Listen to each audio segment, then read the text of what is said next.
Hello, কেমন আছেন সবাই? আশা করছি সবাই ভালো আছেন। তো এখন বেজে গেছে কটা, 9টা, 9:30 বাজছে। আমার যেহেতু আর্লি শিফট চলছে তাই আমি জলদি চলেও আসছি। 7টার মধ্যে আমার ডিউটি শেষ হয়ে গেছে, চলে এসেছি আমি।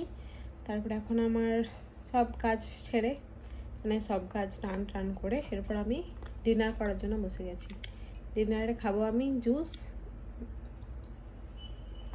এটা হচ্ছে অ্যাপেল জুস, অ্যাপেল, বিটরুট আর হচ্ছে গাজর, তার সঙ্গে লেবু আর তার সঙ্গে বেদানা, এই 5টা জিনিস মিক্স করে আমি এই জুসটা বানিয়েছি।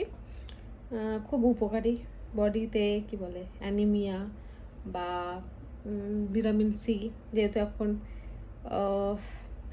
এই যে ওয়েদার চেঞ্জ হওয়ার ব্যাপারটা, তার জন্য একটু ভিটামিন সি একটু খাওয়া মানে বেশি ভালো, কারণ একটু রোগ প্রতিরোধ করতে ক্ষমতা বা সব কিছুই বাড়ায়। তো আপনারাও চেষ্টা করবেন একটু হেলদি খাওয়ার, বিশেষ করে এইরকম মানে ওয়েদার চেঞ্জে 2 রকম টাইমের এই যে কি বলে, এই দুটো আবহাওয়া একসঙ্গে, তো এই ব্যাপারটা হচ্ছে আপনারাও ট্রাই করবেন। টেস্ট খুব আহামরি কিছু একটা ভালো একদমই নয়। টেস্টের দিকে না গিয়ে একটু হেলথের দিকে ভেবে চিনতে খেলেই সব কিছুই, মানে ওষুধ ভেবে খেয়ে নিতে পারেন। এতে স্কিনও অনেক গ্লো হবে, যারা স্কিনের জন্য একটু বেশি রূপচর্চা করছেন বা স্কিন একটু ভালো চাইছেন তারা। তো ট্রাই করবেন, ট্রাই করে আমাকে বলবেন। আর এই হচ্ছে ব্রেড, এটা হচ্ছে ফিলিপিনো ব্রেড, এটা আমাকে আমাদের ম্যাডাম দিয়েছেন। তো এটা খাবো। এই হয়ে গেল আমার ডিনারে বেশি ভাত খাওয়া সব কিছু অ্যাভয়েড করছি, স্পেশালি এই কিছুদিন ধরে। এই হচ্ছে ব্যাপার।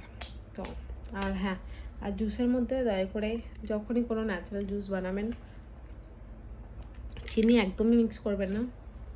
চিনি হচ্ছে অতিরিক্ত হার্ম একটা জিনিস, যেটা যত ব্যবহার কম করবেন তত ভালো। মিষ্টি খেতে খুবই ভালোবাসে, আমি নিজে খুব মিষ্টি খেতে ভালোবাসি, বাট কিছুদিন ধরে আমি যে চিনি পাই সেই চিনিটা অ্যাভয়েড করছি। চিনির বদলে ন্যাচারাল সুইট যেগুলো হয়, যেমন খেজুর বা কোনো ফলের ন্যাচারাল সুইট যেটা হয় সেটা ব্যবহার করার চেষ্টা করবেন, যে আখের যে মিষ্টি সেগুলো তো অ্যাভয়েড করবেন না খাওয়ার। কিন্তু আমরা বাঙালি কতটাই আর পারবো চিনি না খেয়ে থাকতে।